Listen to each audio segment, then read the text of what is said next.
Judging by social media, Martin Shkreli, the 32-year-old chief executive of Turing Pharmaceuticals, may be the most hated man in America right now. He's been called a morally bankrupt sociopath, a scumbag, a garbage monster, and everything that is wrong with capitalism. And those are some of the tamer comments. So how did a rap music-loving, former hedge fund manager suddenly become the target of online ridicule and even death threats? His company recently acquired the rights to Daraprim.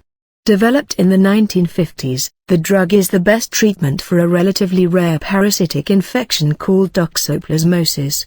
People with weakened immune systems, such as AIDS patients, have come to rely on the drug, which until recently cost about $13.50, £8.80, a dose. But Mr. Shkreli announced he was raising the price to $750 a pill. The more than 5,000% increase and his brash defense of the decision has made him a pariah among patients' rights groups, politicians and hundreds of Twitter users.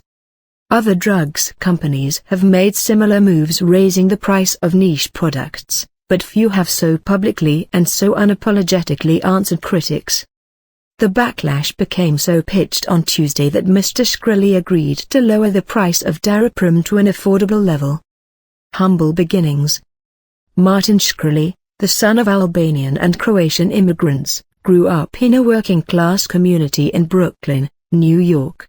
He skipped several grades in school and received a degree in business from New York's Baruch College in 2004. At 17, he began his first internship at Kramer Berkowitz & Co., the hedge fund founded by television personality Jim Cramer. In 2006, Mr. Shkreli started his own hedge fund, Elite Capital Management. The fund closed a year later after a $2.3 million lawsuit from Lehman Brothers, which collapsed before it could collect on the ruling. After Elite, Mr. Shkreli started MSMB Capital Management in 2008. The fund would be his launchpad for founding biotech firms including Turing. A rocky start in pharmaceuticals. Turing was not Mr. Shkreli's first foray into the pharmaceutical industry. In 2011, he founded biotech firm Retrofin, with the goal of focusing on medicines for rare diseases. He was ousted as head of the company in 2014 amidst allegations he improperly handled legal settlements.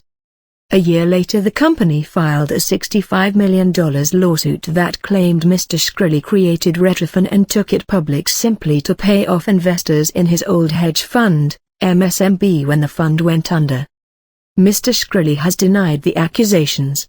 They are sort of concocting this wild and crazy and unlikely story to swindle me out of the money, he told the New York Times. A second chance. Turing Pharmaceuticals was launched in February 2015 after Mr. Shkreli was forced out of Retrofin. The business claims its goal is to focus on treatments for serious diseases for which there are limited options. We are dedicated to helping patients, who often have no effective treatment options, a statement on Turing's website said. The company only has two products on the market, Daraprim and Vicamil, which treats hypertension. Mr. Shkreli has argued the Daraprim price increase was warranted because the drug is highly specialized. He likened the Daraprim to an Aston Martin previously being sold at the price of a bicycle. The additional profits, he said, will be used to make improvements to the 62-year-old drug recipe. Mr. Shkreli did not take the criticism of his company's actions lightly. On Sunday, he sent out a hostile tweet accusing the media of singling him out. And it seems like the media immediately points a finger at me. So I point one back at M, but not the index or pinky, he wrote, quoting an Eminem song. His tone later softened following several TV interviews where he claimed the profits of the drug would be used to create a better product. All of the negative attention may have finally had an effect on Mr. Shkreli. His Twitter account, which had sparred with critics for days,